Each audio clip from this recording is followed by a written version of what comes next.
اور یہی راستہ حق ہے، اور یہ دونوں حوض کوثر پر ہم سے ملاقات کریں گے۔ میرے پیارے آقا صلی اللہ تعالیٰ علیہ وسلم کے پیارے دیوانوں، اللہ کے رسول نے فرمایا کہ قرآن کا دامن مضبوطی سے تھامے رہو، قرآن کو مضبوطی سے پکڑے رہو۔ آج قوم مسلم اپنی مقدس قرآن کو چھوڑے بیٹھی ہے، آج قوم مسلم سب سے زیادہ قرآن سے دوری بنائے بیٹھی ہے۔ جس قرآن کے بارے میں کہا گیا، آج کہا جاتا ہے کہ انجینئر سب سے اچھا ہے، ڈاکٹر سب سے اچھا ہے، جس کے پاس دولت ہے وہ سب سے اچھا ہے، جس کے پاس بنگلہ ہے وہ سب سے اچھا ہے۔ میرے پیارے آؤ ذرا سرکار دو عالم صلی اللہ تعالیٰ علیہ وسلم کے فرمان پہ غور کرو، کون سب سے بہتر ہے، کون آدمی سب سے اچھا ہے؟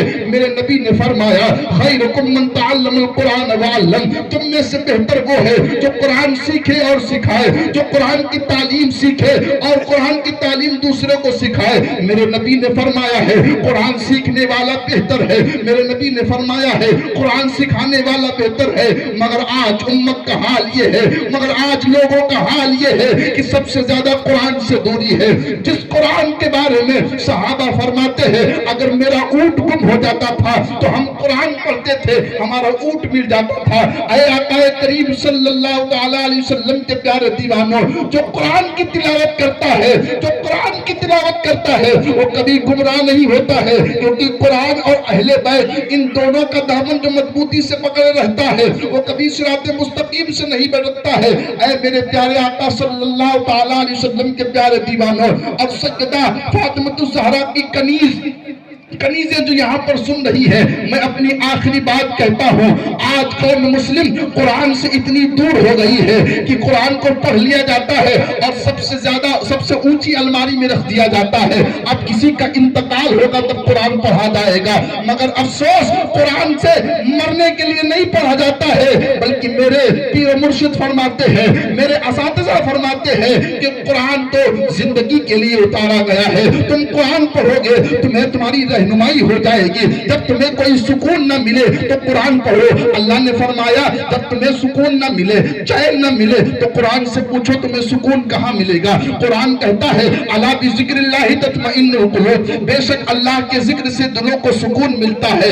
اے امت کے نوجوان ساتھیوں اور پردہ نشین ماں اور بہنوں، ذرا غور کیجئے آج قوم مسلم کا حال کیا ہو گیا ہے۔ مگر ایک دور وہ ہوا کرتا تھا لوگ قرآن پڑھتے تھے، امت کی ہماری فاطمہ الزہرا رضی اللہ تعالی عنہ کی کنیزیں جب قرآن پڑھتی تھی تو اپنی عزت و آبرو کی کیسے حفاظت کرتی تھی۔ ذرا غور کیجئے، حضرت حسن نام ہے، ایک بزرگ کا میں واقعہ سنا کر اپنی بات ختم کرتا ہوں۔ حضرت حسن نام ہے، مدینہ منورہ میں پیدا ہوئے ہیں، اللہ نے ان کو وہ نعمت عطا کی ہے کہ وہ مدینے میں پیدا ہوئے ہیں۔ کیا خوب ان کا پیدائش کا وقت ہے، اللہ اکبر۔ جب وہ کچھ بڑے ہوئے اپنے آبائی وطن بصرہ میں آ گئے، اور ایک دن ان کو کسی کام کی غرض سے ان کے گھر والوں نے انہیں بازار بھیجا۔ جب بازار بھیجا وہاں ایک لڑکی پر نظر پڑ گئی۔ جیسے ہی لڑکی پر نظر پڑتی ہے اس کے حسن میں اپنے آپ کو مبتلا کر دیتے ہیں۔ لڑکی کے حسن میں جب آنکھیں اس لڑکی کے رخسار پر پڑی تو قریب جا کر وہ حسن نامی شہزادہ وہ کہتے ہیں اے لڑکی مجھے تیری آنکھیں بڑی پیاری لگتی ہیں۔ قسم خدا کی سیدہ زہرا کی کنیز وہ قرآن پڑھنے والی شہزادی جیسے ہی اس نے یہ سنا کہ ایک لڑکا میری آنکھوں کی تعریف کر رہا ہے، غصے میں آ گئی، جلال میں آ گئی، گھر جا کر اپنی آنکھوں کو نکالا، چاقو لے کر اپنی آنکھوں کو نکالا۔ یہ بات میں مختصر بیان کر رہا ہوں کیونکہ وقت نہیں ہے۔ چاقو لے کر اپنی آنکھوں سے نکالا آنکھوں کو، اور ایک چٹھی لکھی کہ جا کر اس لڑکے کو دے دو جس نے میری آنکھوں کے حسن کی تعریف کی تھی۔ میں سیدہ فاطمہ الزہرا کی کنیز ہوں، میں عزت، میں اندھی رہ کر تو زندگی گزار سکتی ہوں، مگر کوئی میرے حسن کی تعریف کریے مجھے گوارا نہیں ہے، کوئی میری آنکھوں کی تعریف کرے میں ایسی آنکھوں کو اپنی ماتھے پر نہیں رکھوں گی۔ اللہ اکبر۔